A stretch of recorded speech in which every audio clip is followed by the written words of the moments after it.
que ustedes necesitan para la salida, ¿no? Entonces, ¿ahí qué restricciones eran? O sea, ahí supuestamente tienen grupos de personas y tienen empresas, ¿no? Entonces, las empresas tienen interés solamente en algunos grupos de personas, ¿están de acuerdo? Y ellos es a los que les quiere asignar un banner, ¿no? Entonces, si fijan, eso ya se empieza a parecer a un qué, a un matching, ¿no? Sí. O sea, en el que vamos a hacer matching entre las personas y entre las empresas que contrataron un banner. Entonces hay otras más restricciones, que es que como las empresas pagan una lana para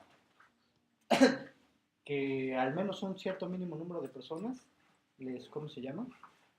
Les pongan los banners, ¿no? Entonces eso lo tienen que reflejar tienen que reflejar al hacer su transformación del problema de asignación de banners a redes de flujo. Entonces ahí, ¿qué harían? ¿Quién sería, qué entidad sería, qué nodos o qué, como qué? ¿Cómo lo abordarían?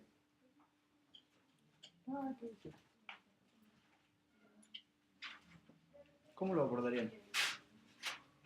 Entonces debe haber aristas de quién a quién. Si lo que queremos hacer es un matching entre personas y empresas, debe haber un matching entre aristas entre qué. A personas, lo podríamos hacer a grupos, pero necesitaríamos una indirección más. O sea, lo que haríamos es que nosotros ponemos una arista de una empresa a una persona, así que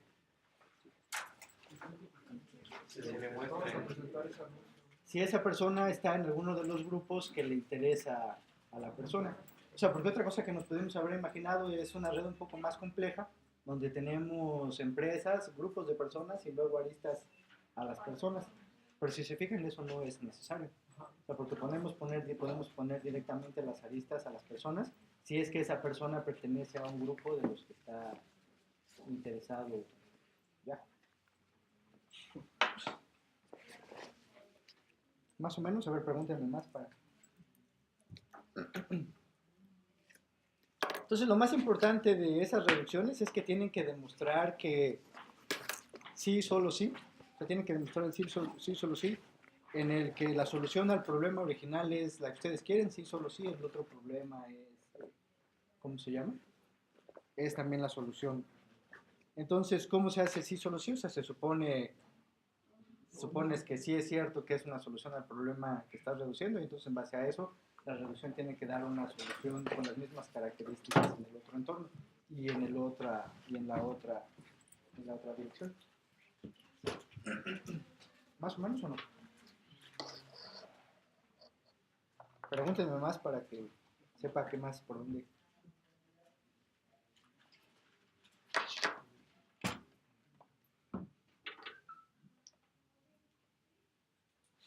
Entonces, a ver, ¿qué tienen que hacer? O sea, tienen que ver primero, tener claro cómo es una instancia del problema que quieren resolver, ¿no? ¿Cómo es una instancia del problema que quieren resolver? ¿Cuáles son las entidades que componen a esa instancia? Exactamente, las empresas, los usuarios y otras restricciones, ¿no? Que las empresas contratan ciertos paquetes para que a un número de usuarios les pongan.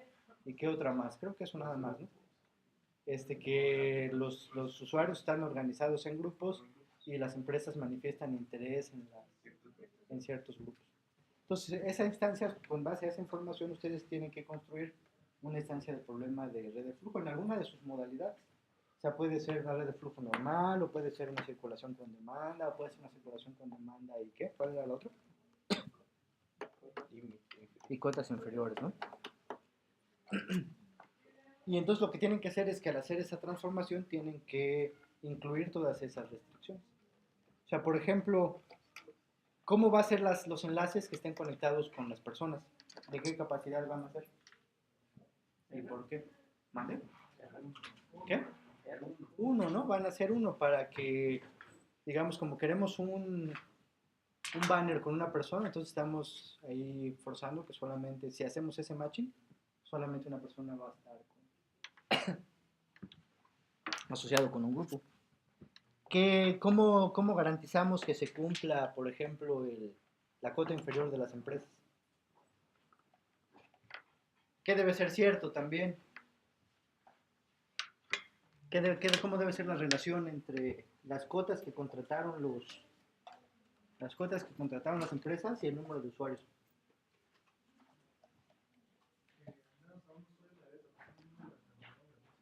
Así es, pero ¿cómo es la relación entre el número de usuarios y los servicios que contratan las empresas que dicen, yo creo que mi banner lo pongan 50 veces? ¿Qué relación debe haber ahí? Así es, o sea, el número de usuarios tiene que ser mayor o igual que lo que están pidiendo ¿cómo se llama? Las empresas, si no, no va a tener una solución factible. Entonces, pues eso lo tienen que ir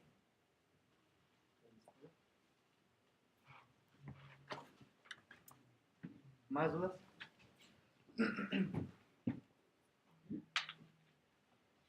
¿Todos los otros problemas son claros? Y se oye como una voz lastimosa. Está padre con efectos especiales. Bueno, entonces, ¿dudas?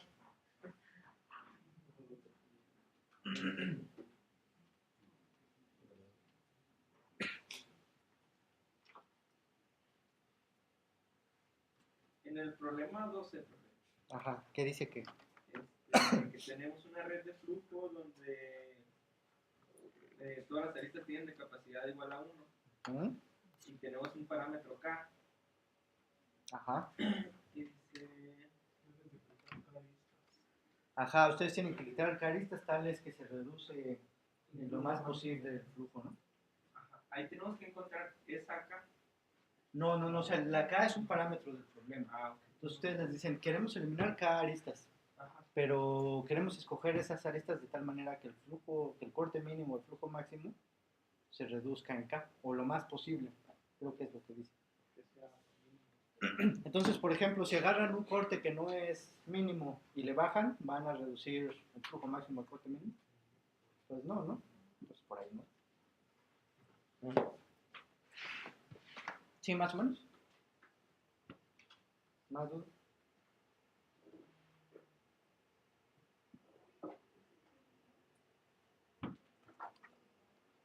Como que quedó muy cerca de esto.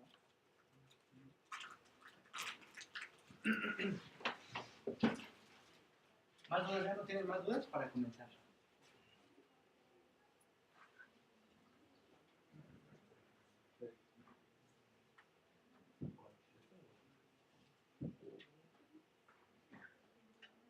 ¿No? Bueno, entonces, sí. Ajá, ¿qué dice qué?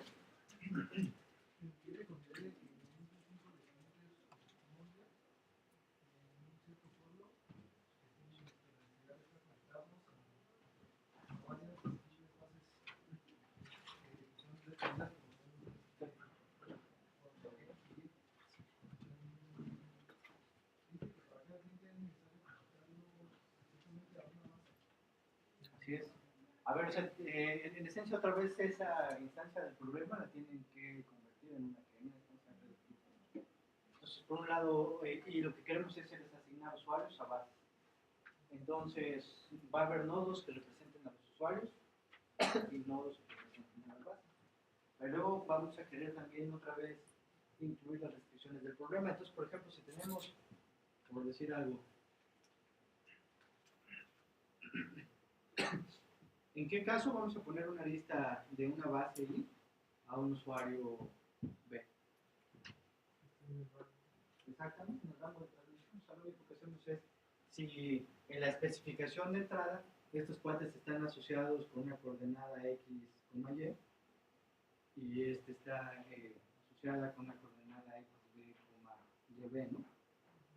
Entonces, para saber si se pone la lista, nada más tienen que ver si esta distancia entre esos dos puntos es menor que el radio de transmisión. Bueno, entonces, ahora por otro lado hay otras restricciones, ¿no? Bueno, primero entonces nada más queremos asignar un usuario a este. Esto puede ser volteado, o sea, ya vean lo que hay. Pero, por ejemplo, para que nada más utilicemos un nodo en cada una de las bases, ¿qué debería de ser si es que lo pusimos en esta dirección? ¿Qué capacidad tenemos que poner? Y a esto, nosotros a cada una de las bases le queremos asignar a lo más un número de usuarios, ¿no? ¿Cómo le hacemos? Ajá, podríamos hacer algo así. O sea, esa capacidad del BI. ¿Vale? Le llaman L. Ah, bueno, entonces L de BI. Y entonces otra vez, o sea, lo que tenemos que estar haciendo es codificar las restricciones del problema nuevo en una transformación al problema de, en este caso, de flujo. Y lo que queremos es que cuando esté la solución, esta solución nosotros la podamos utilizar para resolver el problema, ¿cómo se llama? El problema original. Entonces, si se fijan, hemos estado poniendo esta restricción. O sea, con esta, si le ponemos L, por aquí, ¿cuánto flujo va a poder pasar a lo más? Eso es LBI. Entonces, digamos, ¿a cuántos vamos a poder asignar a esta B? LBI, ¿no? Y bueno, entonces, si nada más ponemos aristas entre nodos que estén dentro del radio de transmisión, pues ya va tomando forma. ¿Sí, más o menos?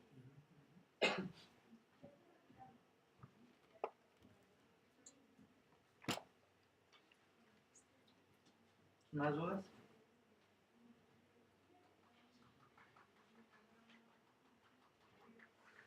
O si alguien no entendió algo, díganlo usted.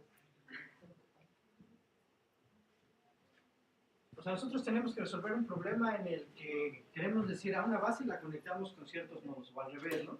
Ciertos nodos los conectamos con unas bases. Pero entonces queremos que esas asociaciones entre nodos y bases cumplan con unas restricciones. En esencia son dos, bueno, tres, que solo puede asociar a un nodo a una base si es que su distancia es menor que el radio de transmisión. Entonces, como parte de la entrada del problema está sus posiciones, mi algoritmo, ¿qué tendría que ser? Pues calcular la distancia. Si es menor del radio de transmisión, ¿qué hago? Agrego una arista, si no, no se la genero. Y así para cada uno de ellos. La otra cosa que me interesa es que estos cuates tienen SL mayúsculo. Que no queremos asignarle a una estación base más allá de usuarios. Entonces, como los flujos son enteros, pues, se fijan, demostramos que si todos estos valores son enteros, los valores de los flujos van a ser enteros. Entonces, lo más que va a poder pasar por aquí es 20 unidades de flujo, y de aquí, si estos son de 1, por ejemplo, son de capacidad 1, o estos son de capacidad 1, ¿a cuántos vamos a poder pasar flujo? A L de más, ¿no? Sí. ¿El número de usuarios en cada una de las bases sería arbitrario o tendría, por ejemplo, No, de hecho es parte de la definición de la instancia. O sea, cuando te dan una instancia concreta, te dicen, tenemos estas bases, estos usuarios están en estas posiciones, estas bases están en estas posiciones, y las capacidades de las bases son estas. Esta es la instancia que ustedes tienen que, la instancia que ustedes reciben, y la que tienen que transformar a una red de flujo. ¿Más dudas? No, un problema donde, a ver si entendí bien, le dan una red de flujo, que con el flujo máximo y todo, Ya calculado. que si se les, es lo que yo entendí, que si se le suma uno a cada arista, el valor del flujo sigue siendo el mismo. No sé si El valor se le suma uno que en a cada capacidad. arista. Es de los primeros, ¿no? Sí. O sea, lo que te preguntan es si, que ya no me acuerdo, el por eso, corte es si el corte mínimo sigue siendo el mismo. Ahí eso no es. Sí, pero el flujo sí cambia. O sea, si él sigue siendo el mínimo, yo creo que quién sabe. Ahí depende, las capacidades todas valen uno o pueden valer valores distintos. Pero todo nada más le suma. A todos le suman uno. Sí, no, entonces lo más probable es que quién sabe. Es fácil, o sea, el corte mínimo no es lo mismo si está compuesto por muchas flaquitas. O sea, va a cambiar la capacidad del corte subiéndole en una a todas las aristas, así el corte mínimo está dado por una más o menos gorda. O sea, si el corte mínimo fueran estas dos, ¿cuánto lo subiríamos? Si ya estás. Pues, o sea, no necesariamente es el mismo, porque el corte mínimo, si fueran todas de capacidad 1, entonces sí, o entonces tal vez, pero si son de capacidad variable, ¿quién sabe?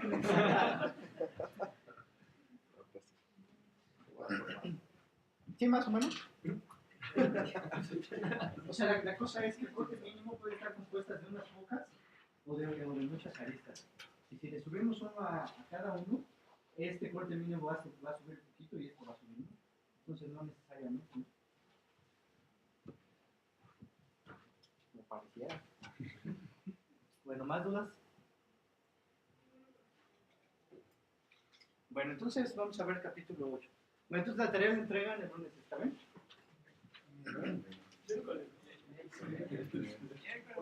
Está bien, miércoles. Ah, de hecho el miércoles no vengo. ¿Puede haber clases el martes? A la misma hora.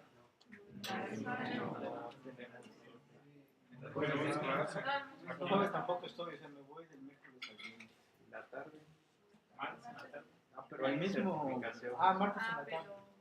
Pero tenemos. ¿Y empieza? Bueno, el lunes a ver si podemos tomar media hora más. Sí. Una hora más. Entonces la tarea. Sí, la tarea para el martes. Bueno, no para el. La tarea más puede ser para el lunes. No hay miércoles. Se les va a juntar, o sea, otra vez. No, porque no vamos a terminar. Está bien, ustedes deciden. O sea, puede ser otra semana, pero el problema es que se les va a traspasar. Pero ya, como ven. Bueno, entonces, vamos a ver el capítulo 8. Y el capítulo 8 lleva como título NP y tratabilidad computacional. Entonces, de hecho, lo que... Silencio, por favor. Lo que vamos a hacer ahora, o uno de los propósitos principales de este capítulo es generar clases de los problemas en base a su complejidad relativa. O sea, los vamos a querer decir, estos son difíciles, estos no son difíciles, y estos son muy difíciles, y estos no se pueden resolver. Y entonces, vamos a generar un poco de teoría, un poco de herramientas para hacer esas clasificaciones. Bueno, entonces, un poco qué hemos hecho hasta ahora. O sea, hasta ahora hemos visto estas 5 técnicas de diseño de algoritmos. Hemos visto técnicas como diseño de algoritmos. Lo primero que vimos es greedy, divide y vencerás, programación dinámica, dualidad, y estuvimos viendo reducciones ahora, ¿no? Como otra técnica para resolver problemas. Agarrar un problema, resolverlo a otro y así resolver el original. De hecho, vamos a ver que este concepto de reducción es el que va a ser la clave para esta clasificación que vamos a querer desarrollar. Hay otras 2 técnicas que vamos a ver más adelante que se llama búsqueda local y aleatorización.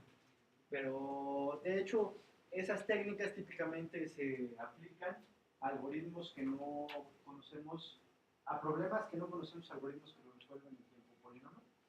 Entonces, lo vamos a ver más adelante. Bueno,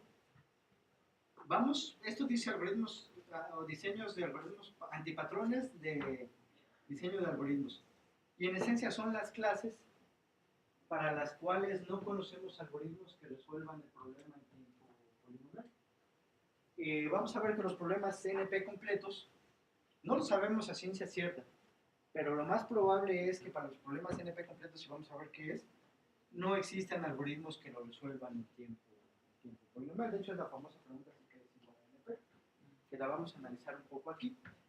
Hay otra clase de problemas que son los P-space complete, que son aquellos problemas que no se pueden resolver con memoria polinomial. O sea, no se conoce un algoritmo que utilice un espacio de memoria que crece polinomial con respecto a la entrada. Este es tiempo, este es espacio, y de entrada si hay memoria polinomial, entonces la complejidad temporal es al menos que espacial, ¿no? Porque si hay que llenar esa memoria, necesitas al menos esos pasos.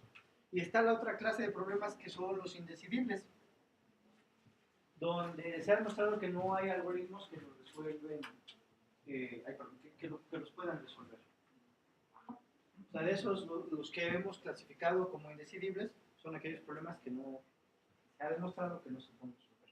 Entonces, los NP completos es probable que no los podamos resolver en tiempo polinomial. Los PSPICE completos es probable que no los podamos resolver en tiempo, en espacio polinomial. Y lo que vamos a hacer, como les decía, es desarrollar el andamiaje teórico para generar estas clases. Bueno, en esencia, como les decía, lo que vamos a querer hacer es generar una clasificación de los problemas entre aquellos que se pueden resolver en tiempo polinomial y los que no. Es una definición en construcción, porque hay problemas que no hemos podido clasificar. O sea, por ejemplo, el problema de factorización de primos, el problema de factorización en general, no hemos podido demostrar que es NP completo, pero tampoco hemos podido dar un algoritmo polinomial que lo resuelva. O sea, en realidad no lo hemos podido clasificar, no sabemos dónde está. Hay muchos problemas que sí hemos clasificado.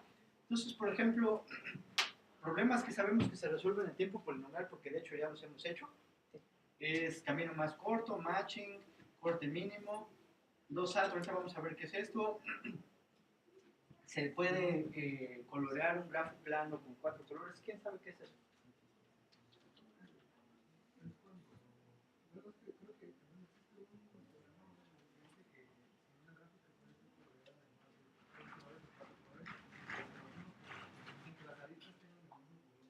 Yo tengo un grafo y yo quiero quitar los colores de tal manera que un par de nodos que estén unidos por una lista tengan el mismo color. Si tengo 4 colores, sabemos cómo resolverlo. Con 3 colores ya no. Está acá. O sea, entonces, por ejemplo, SAT, que es el problema de satisfabilidad de fórmulas booleanas, es si tenemos fórmulas, lo vamos a ver adelante, fórmulas booleanas que están compuestas por cláusulas de 2 variables, es cláusula, o sea, variable booleana, or otra variable, y luego muchas de esas unidas por AND. Si esas cláusulas son de 2 variables, sabemos cómo resolverlo en tiempo polinomial, pero si son de 3 variables, ya no sabemos cómo resolverlo. Sabemos resolver matching, pero no sabemos resolver 3 de matching. Sabemos short spat, pero no sabemos calcular camino más largo. Sabemos probar si, de hecho esto es reciente, este algoritmo para probar si un número es primo en tiempo polinomial, pero de hecho no sabemos. O sea, por ejemplo todos estos, sí los hemos puesto en NP completo. O sea, ya, ahora vamos a aprender cómo demostrar que un problema es NP completo. ¿Sí? El 3D Match, ¿ese es que agrupar 3 cosas? Ajá, tenemos así 3 de estos. Ah, ok. Y queremos que igual así como en el matching, los nodos solamente aparezcan en una triada en este caso, son más grandes. Entonces, y por lo tanto es más complicado, ¿no?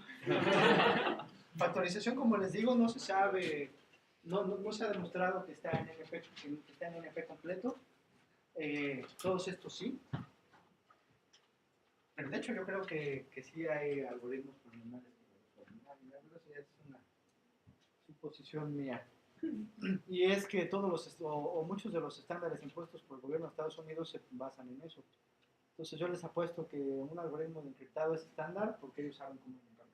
Así es, garantizo. Podría apostar.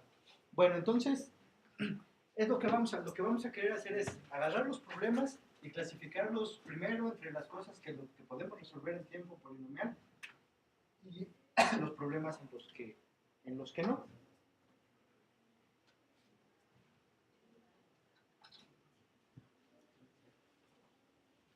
Entonces eso es lo que queremos hacer, generar esa clasificación.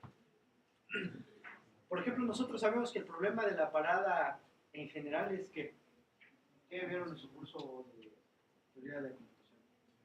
Es indecidible, ¿no? O sea, en general no se puede saber si un algoritmo va a terminar, una máquina de Turing va a terminar. Pero dada una instancia, pero eso es en general. O sea, eso es para cualquier máquina de Turing y para cualquier entrada. Hay máquinas de Turing que sí se puede decir si van a terminar incapaz, o sea, porque cada máquina de Turing muy sencilla. O sea, en general no se puede, pero eso no quiere decir que no haya instancias que sí se pueda determinar en cuánto tiempo se va a parar. ¿Sí? Es indecidible porque en general, digamos, para instancias arbitrarias no se puede saber, o sea, como que para al menos una no se pueda, ya el problema se dice que es indecidible, pero eso no quiere decir que haya instancias fáciles que sí se pueda poner. sea, por ejemplo, si es nada más una máquina que nada más hace un incremento, o sea, se va a pagar en un paso.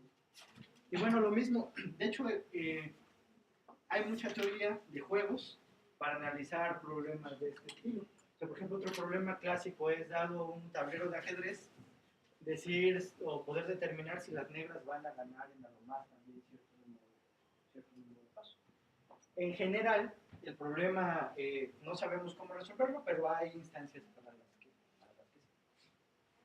Bueno, entonces, recuerden, o sea, lo que estamos buscando es clasificar los problemas de acuerdo a cuáles sabemos resolver, cuáles se pueden resolver en tiempo polinomial y cuáles no. Como les decía, las noticias frustrantes es que hay muchos problemas que no hemos podido clasificar. O sea, no se ha encontrado un algoritmo que los resuelva en tiempo polinomial para instancias arbitrarias, pero tampoco se ha podido demostrar que es NP completo. Entonces, ¿quién sabe? ¿Quién sabe con eso? Otra cosa que es bien interesante de la teoría de complejidad, que, bueno, a mí me gusta, es que vamos a ver que la clase de problemas NP completos para los cuales no sabemos a la fecha cómo resolverlos, pareciera que en realidad todos esos problemas en realidad son diferentes manifestaciones del mismo problema. Entonces pareciera que hay un único problema maestro que no sabemos resolver y que se presenta de diferentes formas, que es vertex cover, independent set, statement tree, todos esos que hemos mencionado que no, bueno, de hecho todos estos que están acá, menos este, pareciera que son diferentes manifestaciones del mismo problema. ¿Por qué? Porque si supiéramos cómo resolver cualquiera de ellos, podemos resolverlos todos. Entonces es una cosa ahí interesante. Entonces, para demostrar que P es igual a NP, ¿con qué bastaría? Encontrar la solución de uno. Con encontrar, resolver cualquiera de esos. Lo más probable es que no se pueda. Bueno, entonces digamos que está padre, o sea, es interesante eso. Y la otra cosa que es bien interesante es que pareciera que también esa complejidad computacional está relacionada con cómo se comportan los sistemas físicos. Y eso es una cosa así también bien loca, porque las entidades computacionales son totalmente, ¿cómo se llama? Artificiales, ¿no? Nosotros las creamos y los sistemas físicos son. ¿Y eso por qué? O sea, porque hay modelos que describen sistemas físicos y viceversa, que se usan para describir modelos computacionales y se aplican igual a los dos. Entonces pareciera que si estos problemas difíciles fueran más fáciles, también el universo sería distinto. En serio, está interesante. Bueno, entonces, ¿qué es lo que vamos a utilizar para generar esa clasificación? Bueno, de hecho, como les había dicho, vamos a utilizar el concepto que ya vimos de reducción polinomial, que es tomar una instancia de un problema, convertirlo a otra instancia de otro problema que ya sabemos resolver ese problema que ya sabemos resolver y en base a esa solución resolver el problema original. Si podemos hacer eso, en un número polinomial de pasos, decimos que el problema X se reduce polinomialmente al problema Y. Por ejemplo, ¿qué problema X hemos demostrado que se reduce polinomialmente al problema Y? ¿Quién se reduce a Ford-Fulkerson? Un montón, ¿no? O sea, por ejemplo, vimos que matching bipartita, número de caminos de aristas disjuntas, segmentación de imágenes, o sea, todos ellos generamos reducciones polinomiales. Y la reducción polinomial consistió en, o sea, nosotros teníamos una instancia X del problema X, lo pasamos por una función o un algoritmo, ¿y qué nos generó? Una instancia Y del problema Y, ¿no? Que luego agarramos a este cuate y se lo metimos a un resolvedor del problema Y, y en base a eso resolvimos nuestro problema original. Todo eso tiene que ser en un número polinomial de pasos. O sea, el tiempo que me tardo en transformar esta instancia a esta otra debe ser polinomial. El número de llamadas que yo haga a la máquina que sabe hacer Y también debe ser polinomial. Y el número de operaciones que haga para convertir de la solución de Y a la solución de X también debe ser polinomial. Entonces, eso, en esencia, ¿qué estamos diciendo? Que si Y es polinomial, o sabemos resolverlo en tiempo polinomial, también vamos a saber resolver a X en tiempo polinomial. ¿Sí? Entonces, porque tenemos un hardware o un algoritmo que sabe resolver Y en tiempo polinomial, si hacemos un número polinomial de llamadas, ¿cuál va a ser su complejidad? Polinomial, ¿no? Entonces, esta es la intuición que vamos a, o la herramienta que vamos a utilizar para clasificar los problemas. O sea, vamos a agarrar los problemas y vamos a ver cuál es su relación con respecto a la reducción polinomial. Sí. Todos los problemas pueden ser reducibles cualquier problema mayor puede ser reducible por uno menor o cuál problema menor. No, eso es lo que vamos a desarrollar. De hecho, vamos a... eso de quién se puede reducir a quién es lo que nos va a definir las diferentes clases. Entonces ahí quédense con esa pregunta y lo vamos a ir resolviendo. O sea, ahorita lo único que tenemos que tener claro es que ¿qué tenemos que hacer para demostrar que un problema X se reduce polinomialmente al problema Y? ¿Qué tenemos que hacer? Tenemos que agarrar una instancia de X y luego reducirla o convertirla a una instancia de Y. Bueno, vamos, porque reducirla es más cosas. Convertirla a una instancia de Y, a una o varias instancias de Y. Yo voy a hacer un número polinomial de llamadas al que resuelve a Y. Y a partir de las respuestas, yo puedo hacer otra vez un número polinomial de pasos para obtener otra vez la solución al problema X. O sea, en esencia es, si a mí me dan un hardware que sabe hacer Y, yo puedo resolver cualquier problema en X haciendo un número polinomial de llamadas a Y. Y también haciendo un número polinomial de pasos atómicos para hacer su transformación. Por ejemplo, de las que vimos, cuando hacemos una reducción del problema de los básicos, o sea, por ejemplo, que son las ¿cómo se llaman? Rotaciones, ¿no? ¿Cómo se llaman los problemas? Las circulaciones con demanda. Nosotros tenemos una instancia, ¿cuál? Una instancia de una circulación con demanda, que es que tiene muchas fuentes y muchos ciclos. Y entonces, un algoritmo que lo transforma a una instancia de problema de flujo máximo, corte mínimo, ¿cuál sería su complejidad? ¿Cuál sería su complejidad? ¿Qué tenemos que hacer? ¿Se recuerdan que tenemos que poner a un S y a un T, ¿no? Un super S y un super T, y luego por cada nodo que genere, tenemos que poner ¿qué? Una lista de la fuente A, ¿no? Y por cada nodo que consuma es una lista. ¿Cómo es ese algoritmo con respecto a la entrada? Va a tener bases como que polinomial con respecto al número de aristas. De hecho es lineal, ¿no? O sea, el número de pasos que tenemos que hacer con respecto a las aristas es lineal con respecto a los nodos. Entonces es una transformación polinomial. Y de hecho, ¿ahí cuántas llamadas tenemos que hacer a nuestro resolvedor de flujo máximo? Solo una. Entonces es un número polinomial. Entonces hicimos una reducción polinomial. Y es lo que dice aquí. Entonces, el problema X se reduce polinomialmente al problema Y.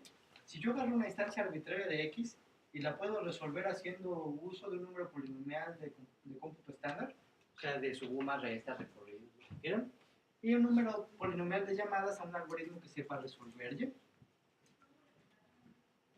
Y entonces si hacemos eso nosotros, bueno, si después además demostramos que podemos obtener la respuesta al problema X en base al problema Y, entonces ya habremos demostrado que X se reduce polinomialmente a Y.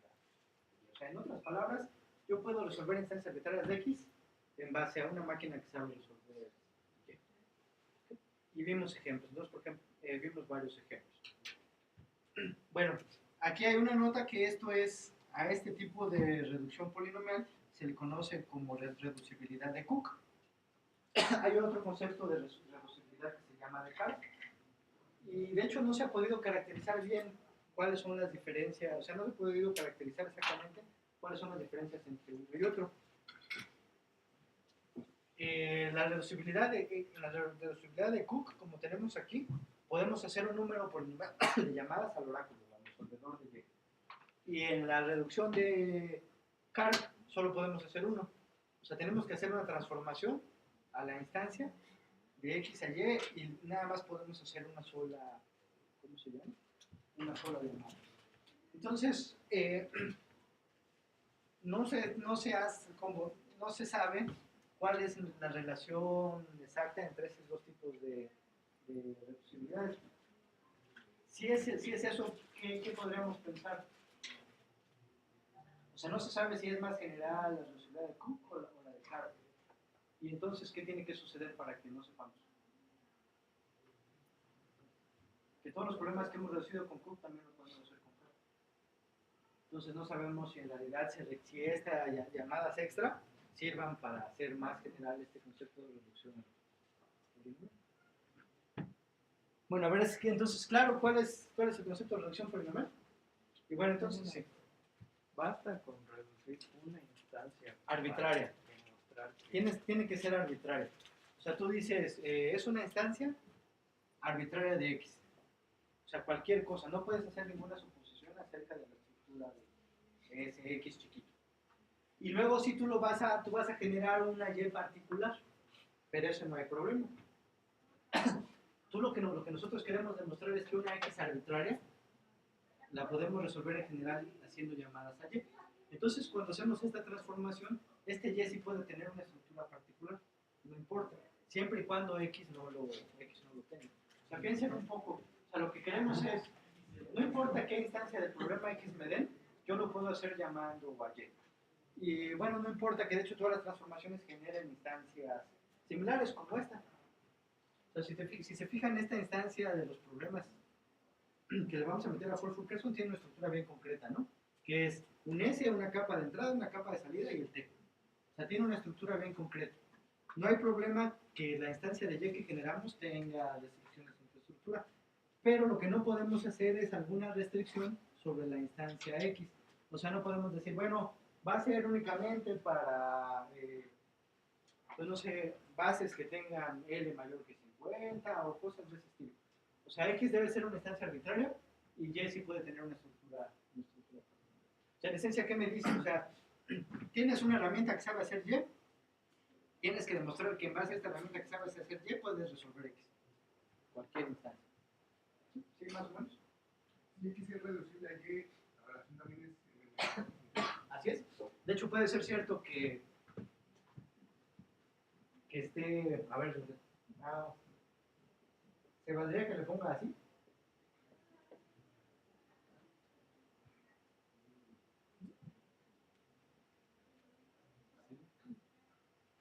De hecho, tendríamos que definir, o sea, este operador, que el de operador concreto ve hacia acá. O sea, para hacerlo bien, tendríamos que decir Y. O sea, no se vale que lo volteemos, porque es otro operador que no hemos definido. Entonces sí, o sea, sí puede ser cierto que X se reduzca a Y y que Y se reduzca a X. Y de hecho, en ese caso vamos a decir que los problemas son polinomialmente equivalentes. O sea, la diferencia es, yo puedo resolver X o Y si me dan una máquina que sabe hacer cualquiera de ellos, a lo más con una diferencia polinomial en la complejidad, que es el tiempo que me tarda en transformar de una instancia a la otra. De hecho, de los ejemplos que vamos a ver, el primero es uno de este tipo. Bueno, entonces, ¿cuál es el propósito de esta relación de reducción polinomial que hemos definido? Bueno, vamos a poder hacer lo que queríamos lo que hemos venido haciendo. O sea, queremos clasificar problemas acorde a su dificultad relativa. O sea, este es solamente, a lo más es polinomialmente más difícil que este. Polinomialmente más difícil que este, o polinomialmente diferente a este. Pero ambos son polinomiales. Bueno, entonces, una vez desarrollado esa intuición, nosotros sabemos que si X se reduce polinomialmente a Y si Y se puede resolver en tiempo polinomial, entonces, ¿qué podemos decir acerca de X? También se puede resolver en tiempo polinomial. Para el otro lado también podemos establecer intratabilidad. Si demostramos que X se puede reducir polinomialmente a Y luego además demostramos que X no se puede resolver en tiempo polinomial, ¿qué podemos concluir acerca de Y? Tampoco se debe poder resolver en tiempo polinomial, ¿no? Porque si sí se puede resolver en tiempo polinomial, ¿qué querría decir? X también se podría resolver en tiempo polinomial. ¿Sí están de acuerdo? Y bueno, entonces lo que decía Bernardo, o sea, también podemos establecer equivalencia polinomial. Si es que demostramos que X se reduce a Y polinomialmente y Y se reduce polinomialmente a X, entonces decimos que X y Y son polinomialmente equivalentes. Bueno, entonces lo que vamos a hacer ahora es unos ejemplos de reducción. Vamos a aprender a hacer unos ejemplos de reducción. Las primeras dos son bastante sencillas. La tercera tiene un poco más de chiste, pero tampoco está tan complicado. Bueno, entonces, cuando ustedes tienen, por ejemplo, en su examen, en su tarea, cuando les diga, reduzcan este problema, si les doy este problema, quiero que lo reduzcan a este otro. Pero ustedes pueden escoger ese otro al que lo van a reducir. ¿Cómo lo escogerían?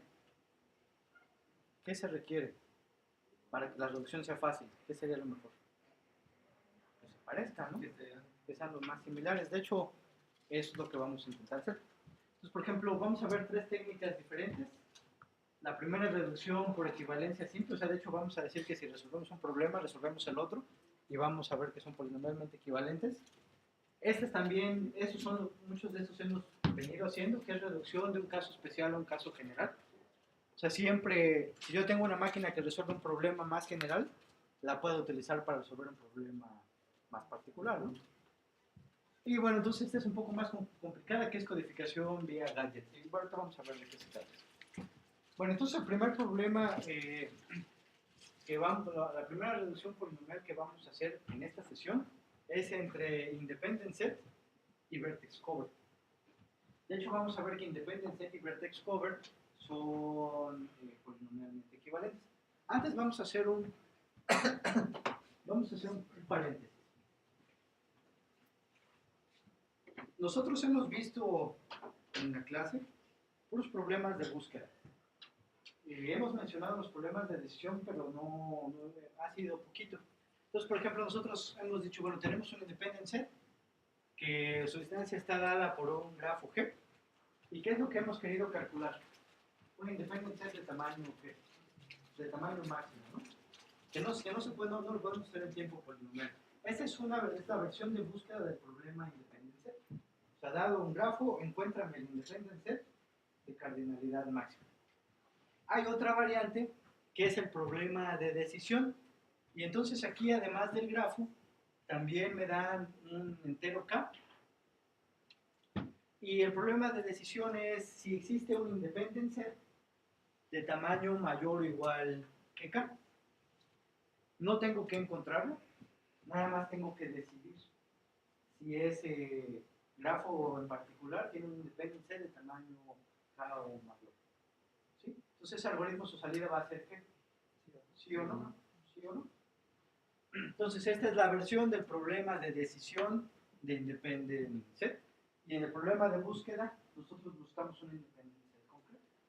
Lo que en particular quisiéramos, por ejemplo, optimizar el problema, porque un problema de optimización, y encontramos el independent set de cardinalidad máxima. ¿Sí? ¿Sí? ¿Queda clara la diferencia entre las versiones de búsqueda y las de decisión? O sea, en el de decisión nada más me dice sí o no tiene un independent set de este tamaño. Y en la versión de búsqueda, el algoritmo tiene que encontrar un independent set con ciertas propiedades. ¿Okay? Bueno, entonces, ¿se acuerdan qué era independent set? ¿Qué es independent set? Un conjunto de nodos que no están unidos por ahí. Así, exactamente. Es un conjunto de nodos que no están unidos por ahí. Entonces es importante que tengan fresco el concepto. Y vertex cover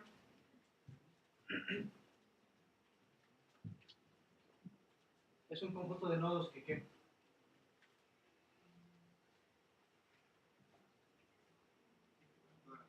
Exactamente, que cubren a todas las aristas. Es un conjunto de los nodos tales que para cualquier arista, algunos de esos nodos que vienen en el vertex cover tocan a esas aristas. ¿Los vertex covers los queremos grandes o los queremos chicos? Chicos, ¿no? Ese es generalmente un problema de minimización. Entonces, el problema de decisión diría si existe un un vertex cover de tamaño menor o igual a k. ¿Okay? Entonces la instancia es el grafo, es el valor de k, y el algoritmo me tiene que decir si es que ese grafo tiene un vertex cover de tamaño menor o igual a k. No hay que encontrarlo, solamente tiene que decir si lo tiene o no. ¿Sí? ¿Dudas hasta aquí? Bueno, entonces, lo que vamos a querer demostrar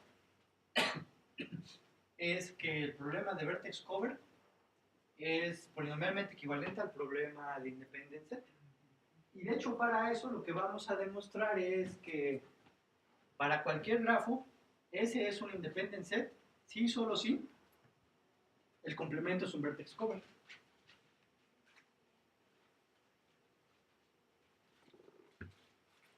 ¿Sí es claro? O sea, ese es un subconjunto de los nodos de estos. Él es un independent set, sí, solo sí. Los nodos que no están en ese, que están en el grafo y que no están en ese, son un vertex cover. Entonces lo que vamos a querer demostrar, y la demostración en realidad está muy fácil. Pero sí es claro qué queremos hacer. Y entonces ya con eso establecimos la equivalencia polinomial, porque cuando calculamos el vertex cover ya tenemos el qué, el independent set y viceversa, ¿no? De hecho, si calculamos el vertex cover mínimo, vamos a tener qué. Así es. Bueno, entonces va la demostración. Bueno, entonces, como es sí, solo sí, tenemos que demostrar ambos lados de la implicación.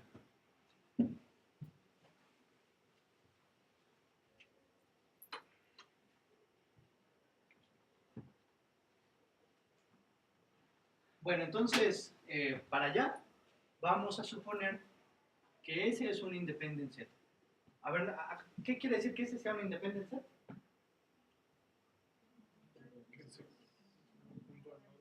Que si agarro dos de esos, que no puede ser cierto que esos dos que exactamente estén unidos por una arista. Esa es la definición de independent set, ¿sí? Que si ese es un independent set, yo agarro cualquier par de nodos y yo sé que esos nodos no están unidos por una arista, porque si no, no sería un independent set. Entonces, vamos a hacerlo al revés. ¿Qué pasa si yo agarro una arista cualquiera V? ¿Qué sé yo acerca de la membresía de U y B en el conjunto S? ¿Puede estar U? Sí. ¿Puede estar B? Sí, pero no pueden estar ambos.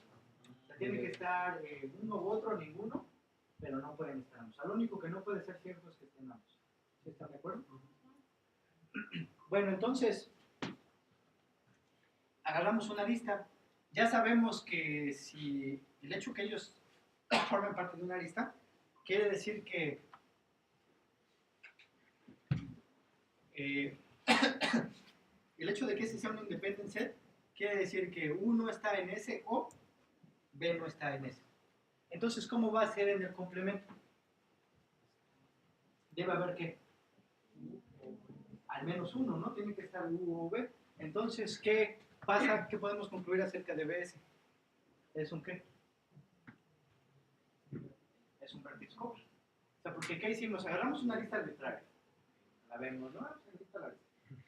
Y entonces después sabemos que en mi independent set puede estar uno u otro, pero no los, ¿cómo se llama? Pues los dos. Entonces, el hecho de que no puedan estar los dos quiere decir que en el complemento de ese conjunto debe haber ¿qué? Al menos uno. Entonces agarramos una arista cualquiera y acabamos de demostrar que en el conjunto B menos S debe haber un nodo incidente aquí, a esa arista. Entonces, por lo tanto, B menos S debe ser ¿un qué? Un vertex cover. ¿Sí están de acuerdo? Pero piensen un poquito y digan que la otra es similar, pero si hay un punto de... Va a haber un punto en juego, entonces sí. ¿Dibujado? Ya está aquí.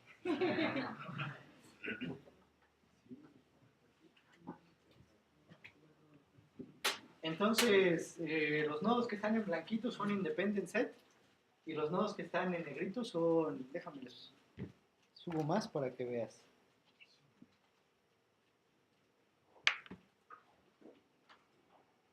¿Me qué con sale este? No sé aquí. Algún día aprenderé a usar el PowerPoint. Eh,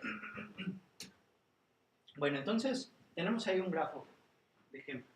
Y entonces, por ejemplo, aquí los nodos oscuros, ahora azules, son un vertex cover. ¿Qué quiere decir que sea un vertex cover? Es que para cualquier arista que tomemos, debe de ¿qué? Debe estar tocada por alguno, ¿no? Entonces podemos revisarlo. Por ejemplo, este sí está tocada, sí está tocada, sí, sí, sí, sí, sí, sí, sí, sí, sí. ¿No? Ese es un vertex cover, la definición de vertex cover. Ahora su complemento, que es todo lo que no son negros, en este caso son los blancos, deben ser un ¿qué? Independientes. Entonces, para cualquier arista que yo agarre, los dos nodos que conectan esa, lo que están conectados por esa arista, ¿de qué color tienen que ser? No pueden ser los dos blancos. ¿Están de acuerdo? Entonces, no es blanco, no es blanco, no es blanco, no es blanco, no es blanco, no negro y blanco. No hay dos blancos, ¿no? Entonces, digamos que eso es lo que ahora lo que queremos demostrar en general. O sea, digamos que para esta instancia sí sirvió. Pero ahora queremos demostrar en general. Entonces, ¿qué hicimos? ¿Qué hicimos para nuestra demostración? Agarramos un independent set. Dijimos, a ver, estos blancos son un independent set. ¿Ok?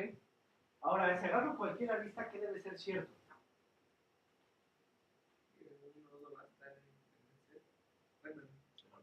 Así es, o sea, sus dos puntos no pueden ser, sus dos puntos no pueden ser blancos. Ajá. Entonces, ahora, ¿cómo deben ser? O sea, si sus dos puntos no pueden ser blancos, debe tener al menos un punto que sea ¿qué? Negro. Entonces, los puntos negros forman un ¿qué? Vertex cover. ¿Por qué esa arista cómo la agarramos? La agarramos arbitraria. Entonces, vemos que para cualquier arista, si suponemos que ese es un, ¿cómo se llama? Un independent set, entonces el complemento, o sea, todos aquellos nodos que no están en ese, deben ser un vertex cover. ¿Sí? Bueno, entonces va a la segunda por un punto. Ya me pasé. Entonces ahora vamos a hacer el otro lado de la implicación. ¿Qué vamos a suponer? Que B menos S es un ¿quién? Es un vertex cover. Tenemos que demostrar que entonces S es un ¿quién? Un independent. A ver, entonces agarremos dos nodos, U en S y B en S. ¿Qué sabemos acerca de esos nodos? No hay, exactamente, ¿no? No pueden estar conectados por una arista. Entonces, esta arista no puede existir en el conjunto de aristas. ¿Sí están de acuerdo? ¿Sí o no? Bueno, entonces, yo ya puedo concluir que BS es un vertex cover. Alguien dígame por qué, por un punto. No, pero los agarramos. ¿Y sabemos que ese es un qué? Así es. Y el vertex cover es el complemento de S. Entonces, si U y B están en S, no están conectadas entre sí. Por eso no están. A ver, me distraje otra vez. Se supone que U y B pertenecen a nuestro conjunto independiente. Entonces, No. O sea, sí, perdón. Uy, tenemos que B es un vertex cover. Lo que sabemos es que B menos S es un vertex cover. Y luego agarramos dos nodos que no están ahí en el vertex cover. Son dos nodos que aparecieron en S. ¿Ok? entonces ya sabemos que entre ellos dos no pueden estar conectados de ninguna forma. Así es. Y el vertex cover es el complemento de independent. O sea, en él todos están conectados. Por eso U y B no pueden pertenecer al vertex y S es independiente. El problema es que estás utilizando lo que quieres demostrar para la demostración. A ver, es que, y de hecho por eso hay un punto ahí involucrado, porque es bien típico eso. O sea, lo único que no podemos hacer es suponer que ese es un ¿quién? Que ese es un independent set. O sea, tenemos que concluir, no podemos suponer. Sí, no puede haber una arista de U y B en S, porque si hubiera una arista de U y B en S, quiere decir que esa arista no está en B menos S. Y B Así menos es. S es un vertex cover, Así entonces es. todo punto tiene que estar, todo nodo tiene que tener una arista. Así es, o sea, ahí la diferencia es que él está utilizando nuestra hipótesis. Y eso, o sea, y eso sigue el hilo lógico. Sí, sí, es más o menos claro. Vamos a regresarle. O sea, lo que tenemos, o sea, lo que estamos suponiendo es que B menos S es un vertex cover. Nosotros queremos concluir que ese va a ser un independent set. Pero bueno, entonces vamos a agarrar dos nodos U que están en S. ¿Cuál es la diferencia? ¿Qué se necesita para que esto sea un vertex cover? Que con esos nodos pueda tocar todas las aristas, ¿no? ¿Sí? Entonces, si estos dos estuvieran unidos por una arista, ¿qué querría decir? Que no está cubierta por los nodos aquí. ¿Sí están de acuerdo? Entonces, esta arista no puede pertenecer al grupo de aristas. ¿Por qué? Porque si no, B menos S no sería un vertex cover, que es lo que estamos suponiendo.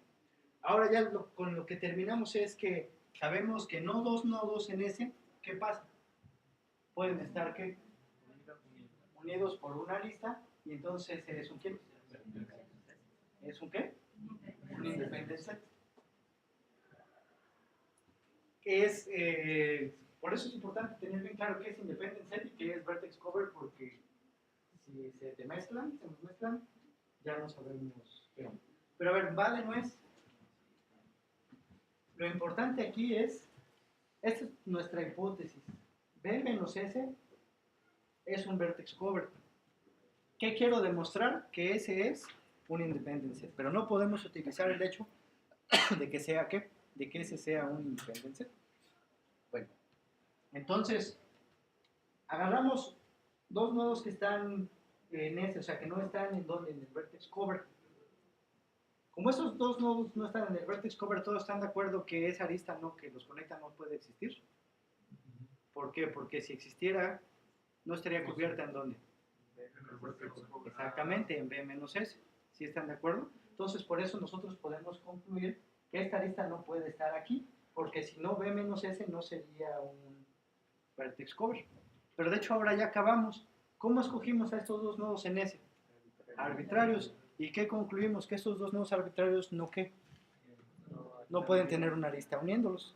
Entonces, ese es un ¿qué? Una independencia. ¿Sí están de acuerdo? ¿Dudas? ¿No hay dudas? Bueno, entonces vamos a ver el más interesante. No, este todavía está bastante fácil.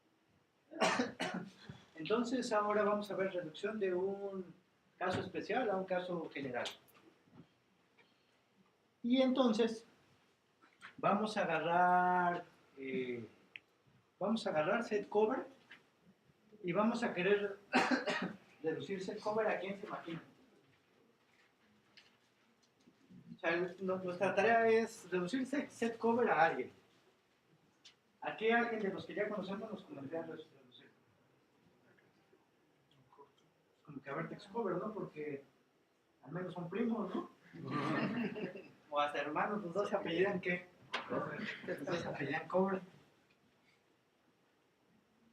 Entonces, ¿qué quiero? O sea, yo quiero una instancia arbitraria de set cover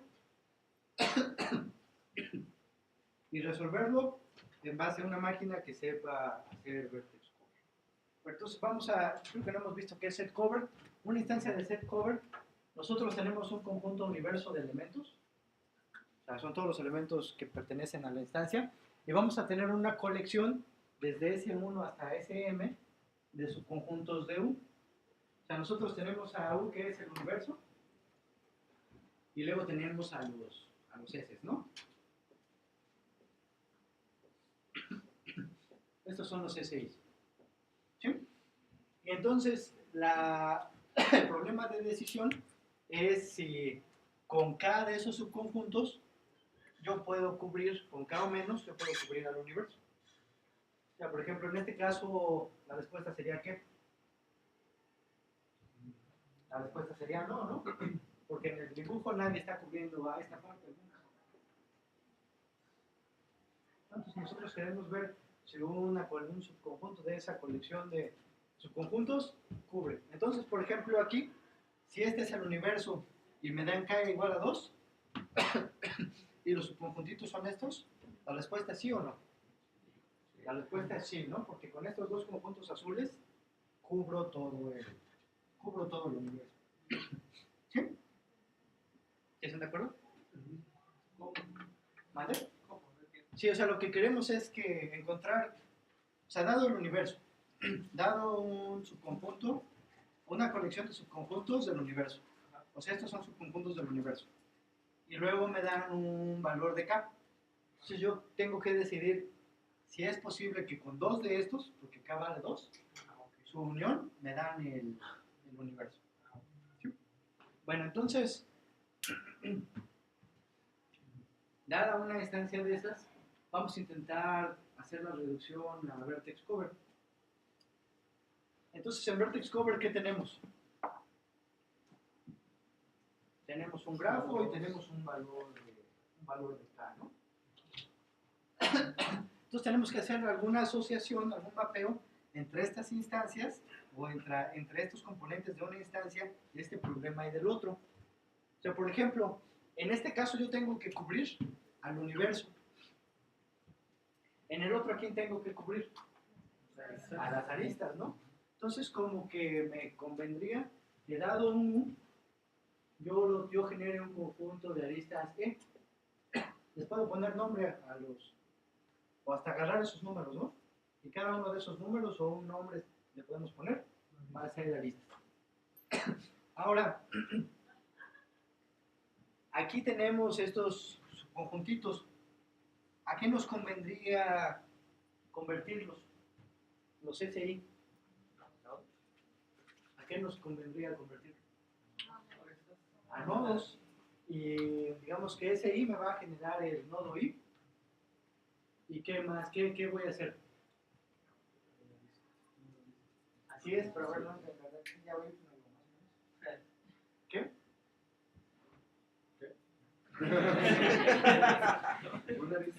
¿Cómo acabo? O sea, tengo esta instancia.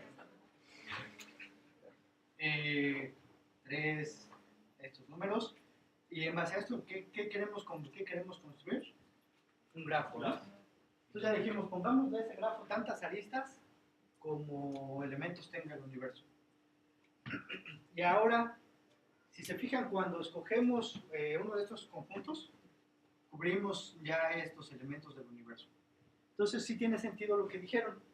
Si el nodo I genera un nodo I por cada uno de estos subconjuntos, pero ¿cómo debe ser este? Debe tener tantas que tantas aristas como elementos.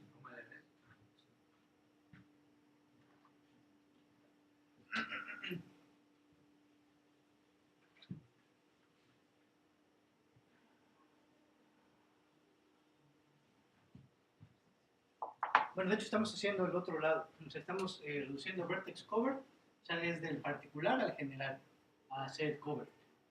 Entonces, pero es lo mismo, pero al revés. O sea, tenemos un grafo.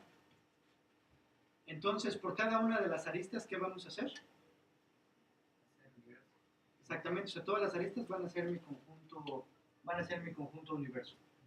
Ahora, por cada uno de los nodos, yo me voy a fijar cuáles son las aristas las aristas incidentes.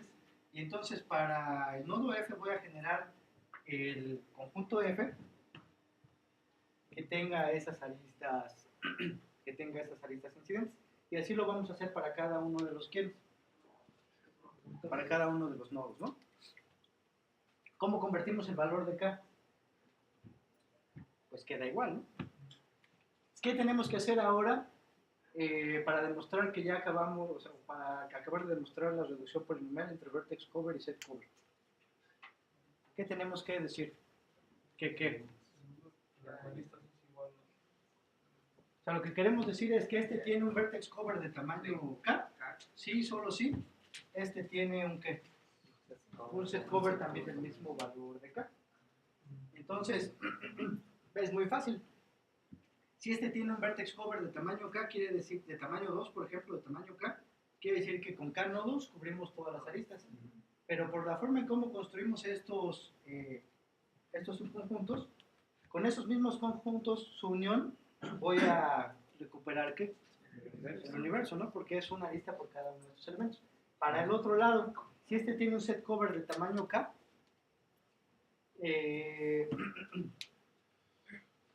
yo puedo demostrar que este tiene un vertex cover también de tamaño K.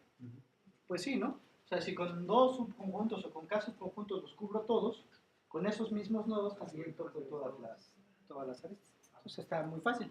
Pero bueno, la reducción requiere eso, o sea, requiere el algoritmo de transformación de una instancia a la otra, pero también la demostración de que esta es una instancia de sí, sí y solo sí. Esta también es una instancia ¿de qué? De sí. O sea que este me va a decir que sí tiene un vertex cover de tamaño K, sí, solo sí. Este me va a decir que tiene un set cover de tamaño K igual. En este caso K igual a qué? A 2, ¿no? ¿Dudas hasta aquí?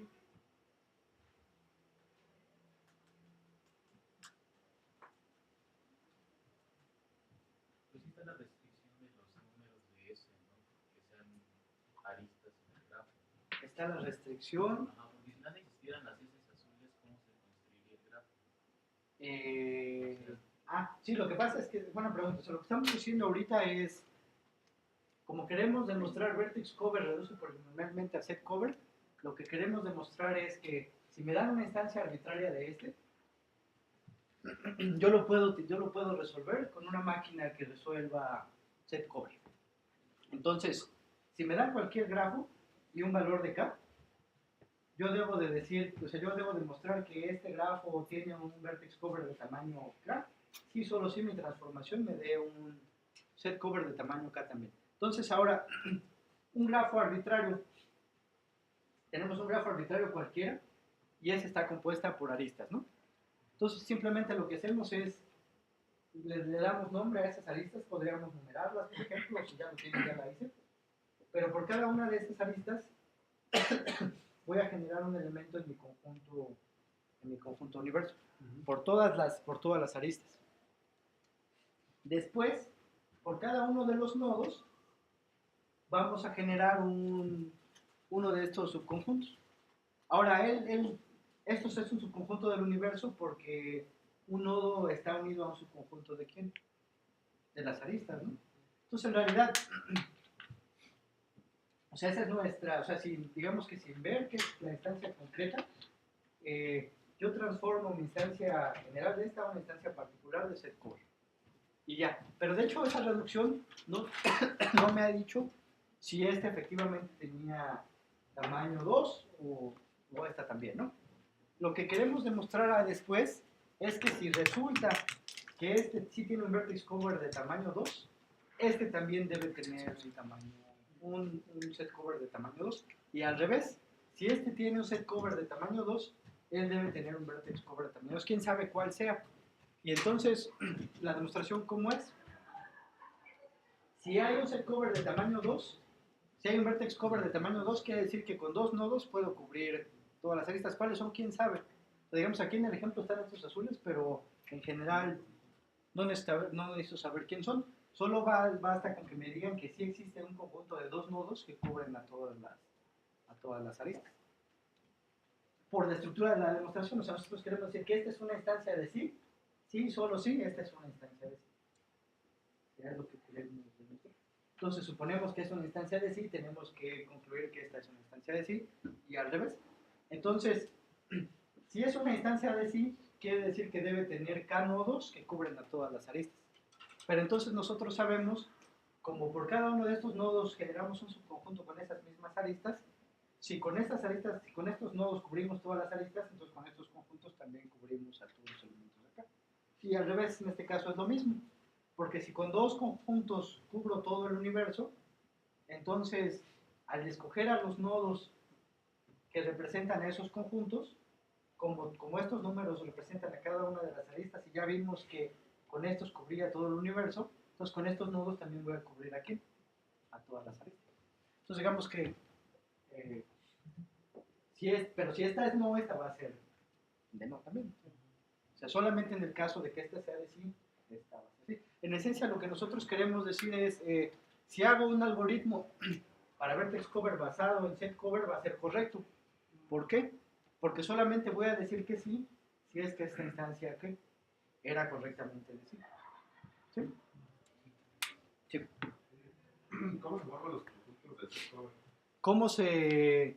O sea, lo que dijimos es que por cada uno de los nodos que tengan, nuestra entrada es el grafo. O sea, este grafo es un grafo arbitrario, con aristas y nodos. Entonces, para formar cada uno de estos cuates, por ejemplo, el A, generamos un subconjunto A que debe de contener todas aquellas aristas que sean incidentes A. En este caso es E7 y E3. Por eso tiene A7 y A3. Y así para cada uno de ellos. Por ejemplo, F tiene A7, 2, 6 y 1. Por eso F tiene A1, 2, 6 y 7. ¿Sí? Pero ¿por qué lo hacemos así? O sea, ¿por qué hacemos esa reducción? Para poder hacer la demostración. O sea, porque al hacerlo de esa manera, resulta que si este tiene un vertex cover, esos mismos subconjuntos que representan a estos nodos van a ser un quién. Van a ser un quién acá. Un set cover, ¿no? ¿Más dudas? Nada más para hacer una duda con respecto al vertex cover, si puede haber un vertex cover es que cubra todas, un solo nodo cubra todas las aristas. No. O sea, un vertex cover es un subconjunto de los nodos que toca a todas las aristas. O sea, cualquier arista que agarremos del grafo, siempre uno de sus lados va a ser algún nodo de ese quién, de ese vertex cover, pero no es uno ni dos, puede ser. Y acá set cover también, o sea, esta cosa tiene un set cover de tamaño K si la unión de K de estos conjuntos me dan ¿qué? El universo. ¿Sí? Bueno, entonces viene este que es un poco más entretenido.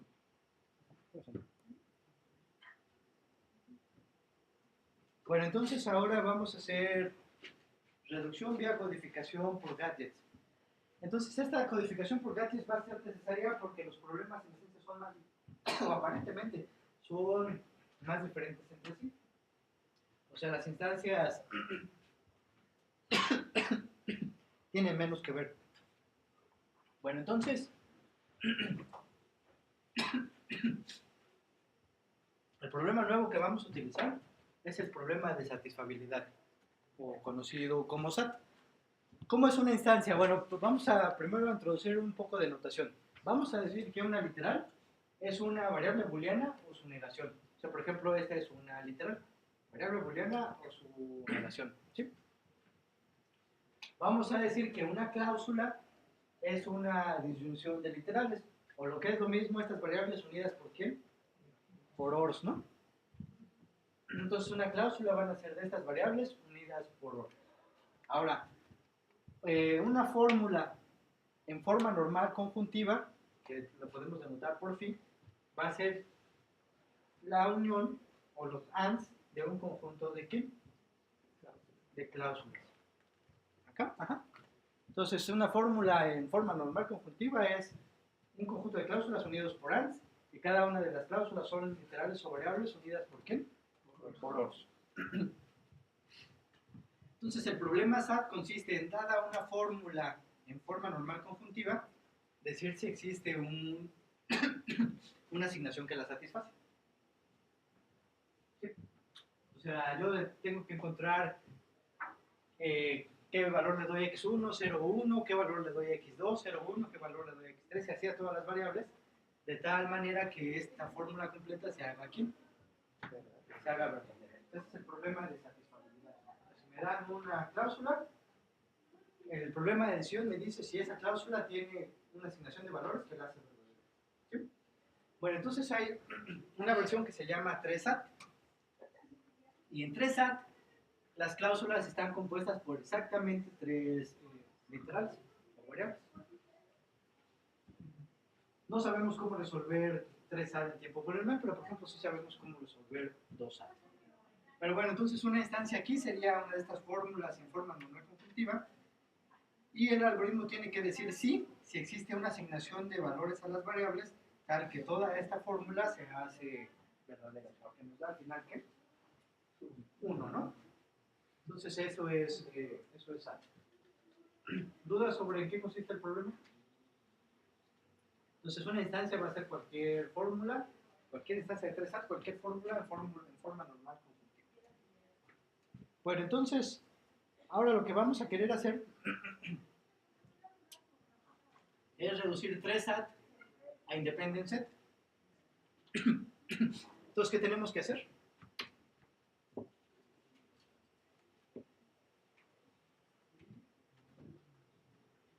¿Me van a dar qué? Me van a dar una fórmula que son cláusulas unidas por ¿quiénes? Por angles, ¿no?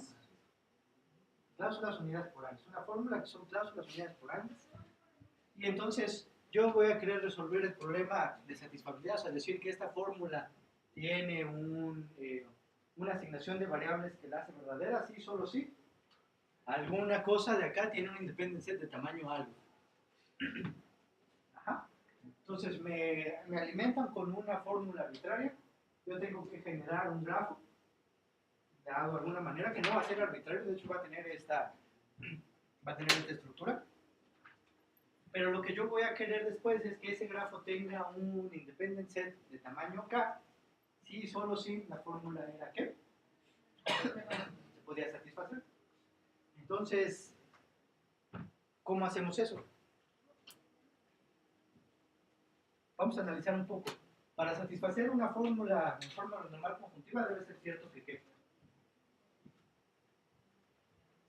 Tenemos que satisfacer que todas las cláusulas, ¿no? Como están unidas por AND, todas las cláusulas tienen que ser verdaderas. Ahora entonces, tenemos variables, están unidos ya sea por ANDs o por ORs, y en un grafo tenemos nodos y tenemos aristas. ¿A qué les suena que cómo vamos a convertir las variables al dominio de los grafos?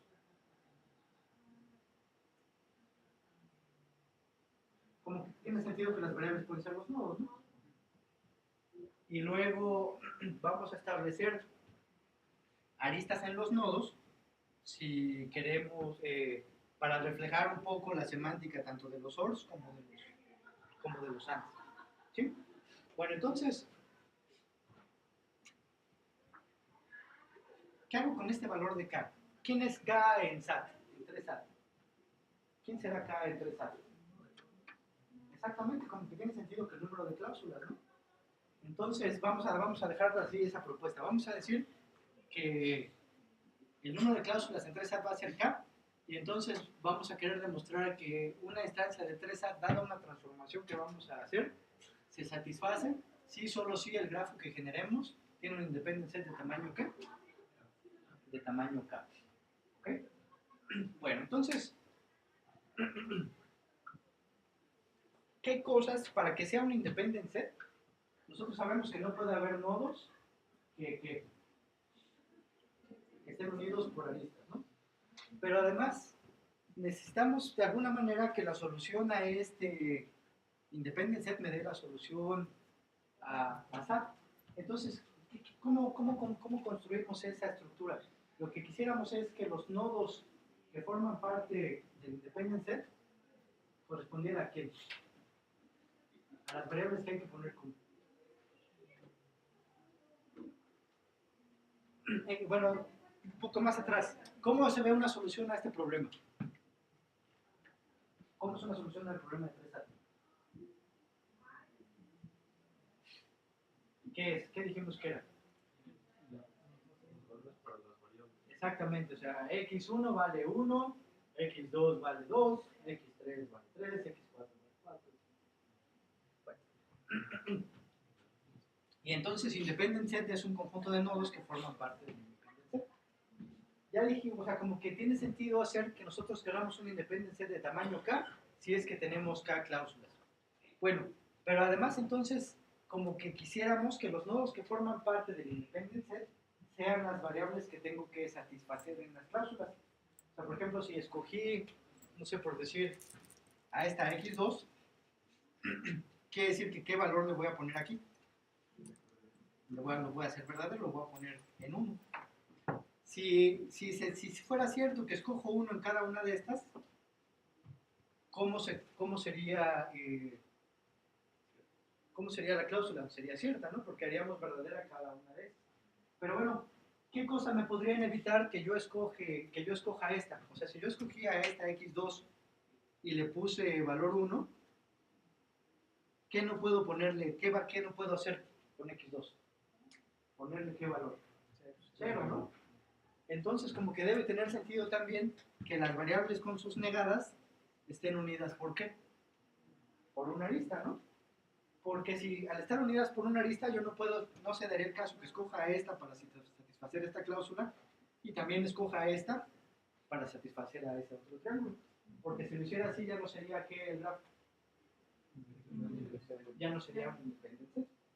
Entonces nosotros podemos poner estas aristas para evitar querer satisfacer una variable y su negada al mismo tiempo, porque eso haría una asignación que no es válida, ¿no? Bueno, entonces ahora la otra cosa que quisiéramos es que garantizar que en cada una de las cláusulas al menos una variable se hace verdadera, ¿sí? Entonces, en otras palabras, vamos a querer que dada la estructura que generemos, podamos garantizar que va a haber, si es que hay una asignación de variables, una asignación de valores que satisfacen la función, también pueda tener un vertex cover de tamaño k. Entonces, por ejemplo, ¿qué pasa si genero uno de estos triángulos por cada una de las cláusulas con los valores correspondientes? Para que sea un vertex cover, ¿qué va a pasar? ¿Qué debe ser cierto? Si es que unimos a todos los nodos entre sí, a todos los nodos que forman parte de a todos los nodos que representan a las variables que forman parte de una cláusula. Para que sea cuando resolvemos el problema de independent set, ¿qué va a pasar? ¿Podemos escoger dos nodos de ahí? No, ¿verdad? Solamente podemos escoger el que puede ser uno o ¿cuántos?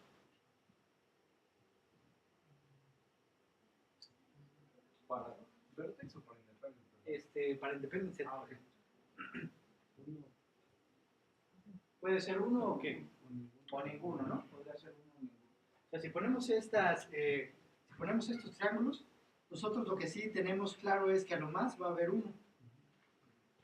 Sí, no puede haber dos. Bueno, entonces, pero ahora si sucediera que esta cosa tiene un independent set de tamaño k, ¿dónde tendrían que aparecer esos nodos en el independent set? Exactamente uno en cada triángulo, ¿no? ¿Por qué? Porque si no apareciera ninguna cláusula en un triángulo, ¿qué sucedería? Como no puede haber dos, entonces ya no puedo generar las K independent set. Bueno, entonces lo que vamos a hacer es precisamente eso. O sea, dada una fórmula, por cada una de las cláusulas vamos a generar un triangulito donde están conectadas entre sí los nodos que representan a cada una de las variables y además vamos a agregar una arista entre variables y sus negadas. ¿Ok? Entonces esa va a ser nuestra transformación. ¿Qué necesitamos hacer ahora? Queremos demostrar que si nuestra fórmula phi que generó a este grafo se puede satisfacer, entonces este grafo tiene un ¿qué? Tiene un independent set de tamaño k. Y al revés, si este grafo tiene un independent set de tamaño k, entonces esta variable phi, digo, esta fórmula phi se puede ¿qué? Se puede satisfacer, ¿no? A ver, vamos a hacerlo. Supongamos que sí. Que sí se satisface esa fórmula de entrada. Entonces, ¿qué quiere decir? Que al menos en cada una de las cláusulas una variable es verdadera, ¿no? Y además esa asignación es consistente. O sea, no es cierto que a X1 le pueda poner al mismo tiempo 0 y 1, ¿no? Si no, no sería una asignación válida. ¿Sí? Entonces, ¿qué pasa si yo agarro cada una de esas, las que se hicieron verdaderas, y las escojo aquí como parte del independent set? ¿Eso será un independent set de tamaño K? Sí, ¿no? Porque hay al menos una variable en cada uno de estos triángulos. Y ahora, ¿este es un independent set? Sí, porque tenemos una variable por triángulo, pero también, como esta asignación es consistente, las aristas no voy a poder escoger como parte del independent set a dos nodos que estén unidos por una arista. Ahora, para el otro lado, ¿qué pasa si esto tiene un independent set de tamaño K? Nosotros sabemos que ¿cómo está conformado ese independent set de tamaño K? Por un nodo en cada quien. Tiene que ser un nodo en cada triángulo, ¿no? Ya dijimos, o sea, a lo más puede haber uno, porque si no, no sería un independent set. Pero no puede ser cierto que un triángulo no tenga, porque si no, el independent set no sería ¿de quién? De tamaño K, ¿no? Porque tenemos K de estas, y si aquí nos atrasamos, como en estas no pueden tener dos, terminaríamos teniendo K menos 1. Bueno, entonces, concluimos que si esto tiene un independent set de tamaño K, va a incluir a un nodo en cada uno de los triángulos. Entonces puedo agarrar a los nodos en cada uno de los triángulos, asignarles un valor que las haga verdaderas en cada una de las cláusulas, y también estoy seguro que esa cláusula, esos valores son consistentes. ¿Por qué? Las aristas que puso entre las dos. Exactamente. Por estas aristas no va a dejar que X2 valga 0 y 1 al mismo tiempo. Entonces vamos a poder resolver también esta fórmula. La reducción es un poco más complicada porque pues, las fórmulas y los grafos son un poco más diferentes que lo que habíamos venido haciendo. ¿Cómo se hace en la práctica? De hecho, en la práctica lo que hacemos es empezar a generar estructuras y luego intentamos hacer la demostración. Al intentar hacer la demostración nos vamos a dar cuenta de cosas que nos falten o que nos sobren, y eso lo vamos a tener que modificar. ¿Sí, más o menos? Bueno, entonces, ya para acabar, son 2 diapositivas más y ya. Bueno, esta es la demostración, esto es lo que ya habíamos argumentado. Ahora vamos a volverlo a leer para ampliar las dudas. O sea, lo que nosotros queremos demostrar es que G contiene una independencia de tamaño K, sí, solo sí, donde K es igual al número de cláusulas en la fórmula, sí, solo sí, la fórmula se puede satisfacer. Entonces, demostremos el sí, solo sí. Suponemos que ese es un independent set de tamaño K. Nosotros ya sabemos que ese debe tener un elemento en cada triángulo y es exactamente 1, ¿sí? Porque debe ser al menos 1, porque puede ser 1 o 0, pero no pueden ser 0 porque ¿qué? Porque si no el independent set no terminará siendo ¿de qué tamaño? K, ¿no? Bueno, entonces establecemos estas literales en verdadero, y entonces ya vimos que esta asignación es consistente porque hay aristas entre todos los X y X negado para cualquier número, o sea, para cualquier variable, y todas las cláusulas se satisfacen con cada uno de los nodos que forman parte de ese independent set. Para el otro lado, si me dan una asignación que satisface la fórmula, entonces nada más escogemos escogemos una literal en cada uno de los triángulos, a eso lo metemos en el independent set. Si es un independent set válido porque igual las asignaciones no son inconsistentes, o sea, no me van a pedir que ponga a X y a X negada, y entonces a final de cuentas este grafo va a tener un independent set de tamaño K. Entonces es lo que habíamos visto. ¿Dudas hasta aquí? O sea, lo que hicimos ahora fue introducir el concepto de reducción polinomial y luego hicimos unos cuantos ejercicios. aquí ya nos dieron quién había que reducir a quién. Nosotros vamos a ver, bueno, lo que ustedes les va a tocar hacer en su tarea es, les vamos a dar un problema y tienen que escoger otro para hacer la reducción. Ese otro que escojan, ¿cómo deben escogerlo? Que se parezcan, ¿no? Intentar que se parezcan para que la reducción sea lo más sencilla. Y ahorita todavía no decimos para qué vamos a hacer la reducción, pero va a quedar claro. Bueno, entonces, ¿qué vimos hoy? Tres formas básicas de hacer reducciones. Equivalencia simple, porque vimos que un independent set, si tengo un independent set, su complemento es un vertex cover. Caso especial a caso general, entonces un vertex cover es un caso particular de set cover, entonces pueden reducir. Y el más complicado que vimos que es esta codificación con gadgets. Y la codificación con gadgets, ¿en qué consistía? Bueno, por cada una de las cláusulas, generar nuestro gadget. ¿Qué era el gadget? ¿Qué es un gadget? ¿Ok? Un inspector gadget. O sea, es como un artefacto o algo así. Entonces, ¿nuestro gadget qué fue? Los triángulos. Este es un buen ejemplo. Si se fijan, estas son instancias arbitrarias de independent set. ¿No? Son grafos bien concretos que están hechos ¿por qué?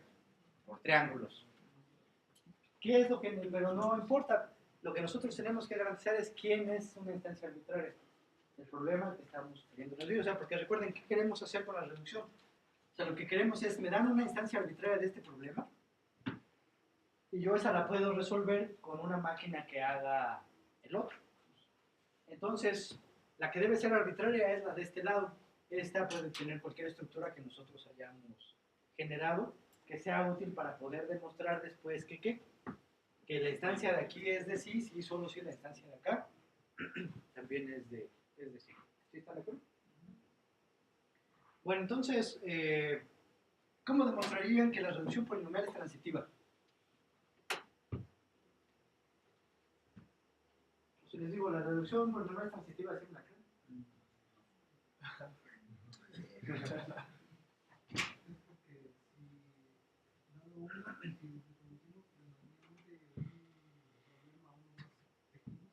No es necesariamente más pequeño, es otro. Y es importante que no lo pienses más pequeño, vamos a un problema a otro.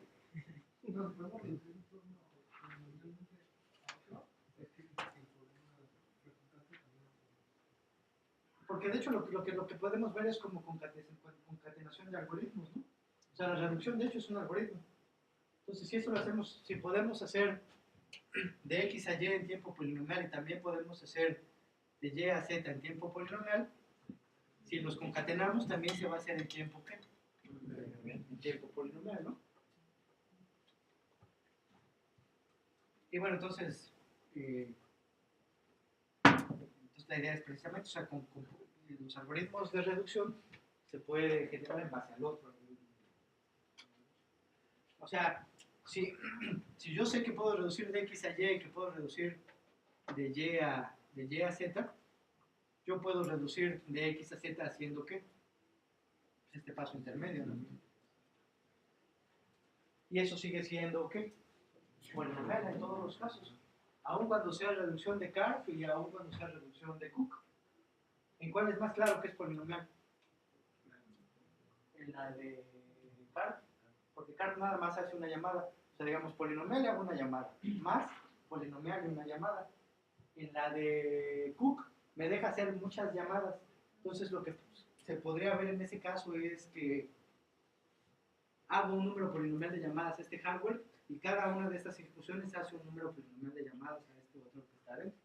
Pero de todas maneras la composición es que es polinomial, ¿no? Más grande que si fuera la suma en el caso de Karp, pero sigue siendo polinomial. Así para acabar. Vamos a ver este último concepto que se llama autorreducibilidad. Y digamos que esto es porque en el libro siempre habíamos visto solo problemas de búsqueda. Y ahora nos estamos de repente concentrando en problemas de decisión. Eso es porque de hecho toda esta teoría está desarrollada en el contexto de máquina de Turing. Y de hecho vamos a ver que todos esos problemas se pueden ver como problemas para aceptar un lenguaje. O sea, por ejemplo, el algoritmo que resuelve vertex cover, el problema de decisión de vertex cover, también lo podemos ver como una máquina que acepta el lenguaje vertex cover. ¿En qué sentido?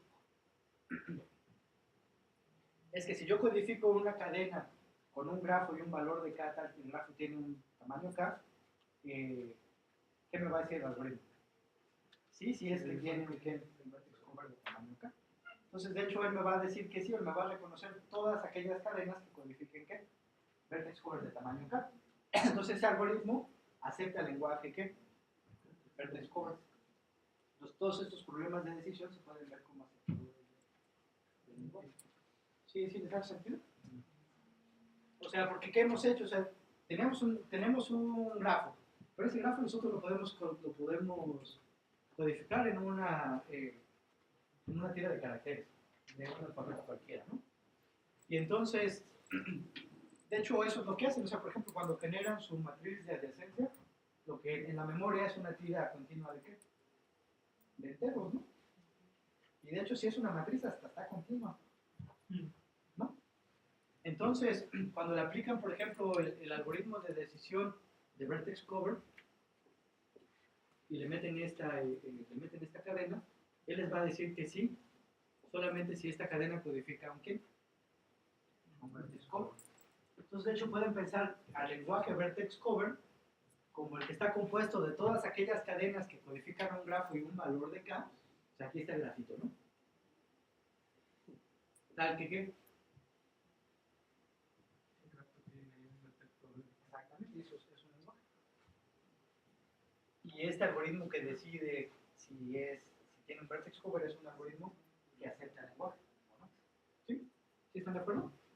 Bueno, entonces, lo que vamos a ver ahora es que los problemas de decisión, los problemas de búsqueda se pueden reducir polinomialmente a las lecciones de decisión. De hecho, no en general, pero todos los que vienen en el libro, sí. Y vamos a ver aquí un ejemplo de cómo haríamos eso. Entonces tenemos que en este caso el ejemplo es vertex cover. ¿Qué quiere decir que queramos hacer esta reducción? ¿Qué queremos hacer? La versión de búsqueda de vertex cover a la versión de decisión de vertex cover. ¿Qué queremos hacer? ¿Resolver el problema de qué? De búsqueda en base a un resolvedor del problema de decisión. Y bueno, entonces aquí dice que esto se puede aplicar a todos los NP completos, que todavía no decimos qué es en este capítulo, pero en general. Bueno, entonces, me dan una instancia arbitraria de este, y tengo un número polinomial de operaciones y llamadas a este para resolver a mi problema de búsqueda. ¿Qué haríamos? ¿Cómo lo resolvemos? ¿Qué sería lo primero que nos puede ayudar? Determinar el valor de qué podríamos hacer primero. El valor de k. ¿Cómo determinamos el valor de k? Muy sencillo, ¿no? ¿Cómo lo hacemos? Con complejidad lineal, por ejemplo. Nada más le vamos poniendo diferentes valores de k, ¿no? Hasta que nos diga que sí o que no, si es que empezamos para abajo o para arriba. Ajá. Si lo queremos hacer un poquito más rápido, ¿qué podríamos hacer? Una búsqueda binaria, ¿no? O sea, en esencia, le metemos un grafo y un valor de k, y él me va a decir que sí, si es que, ¿cómo se llama?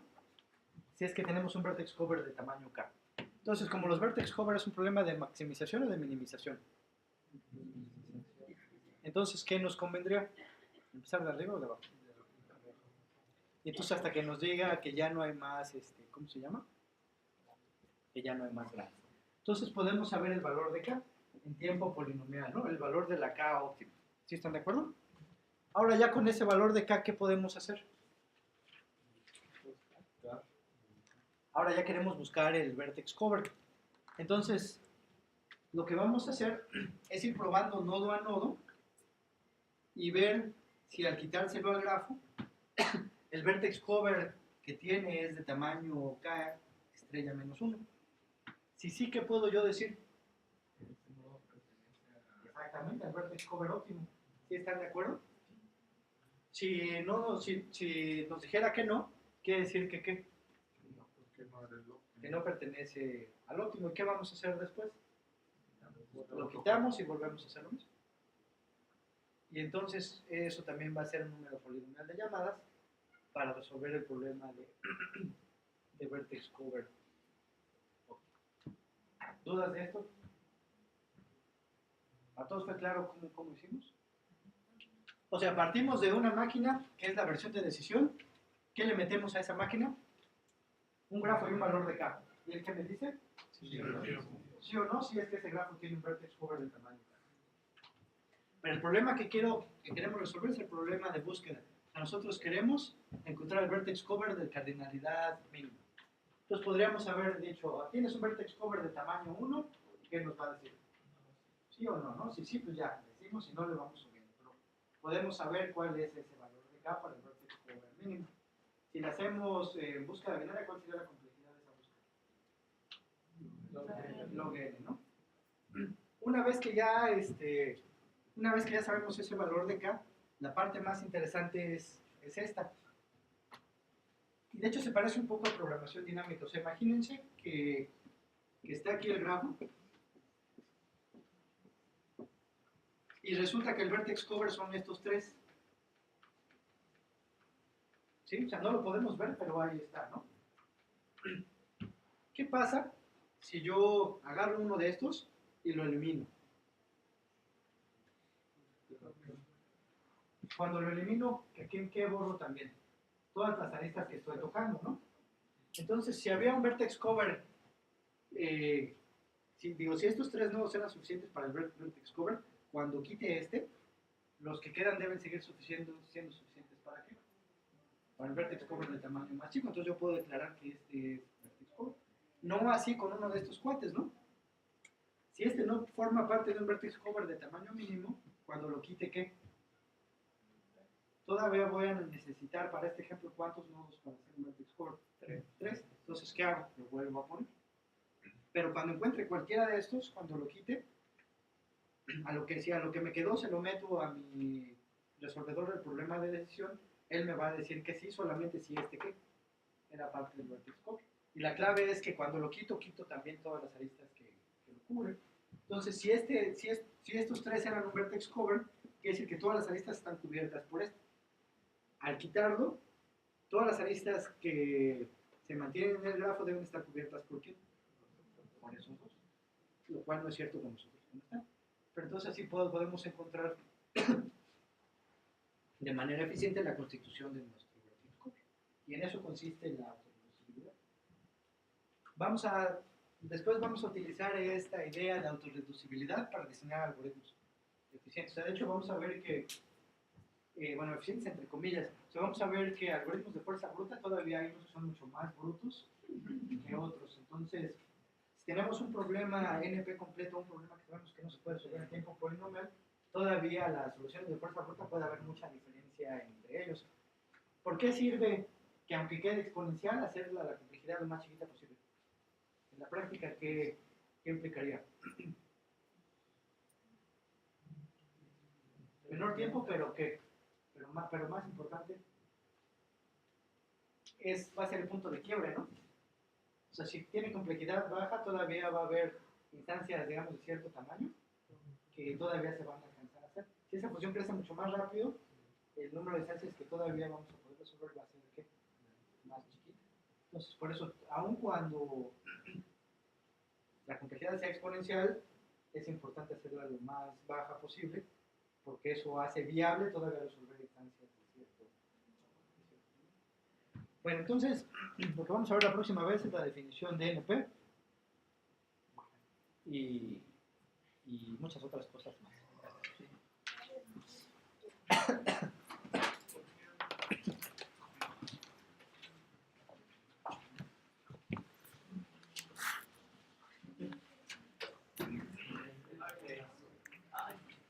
Interesante.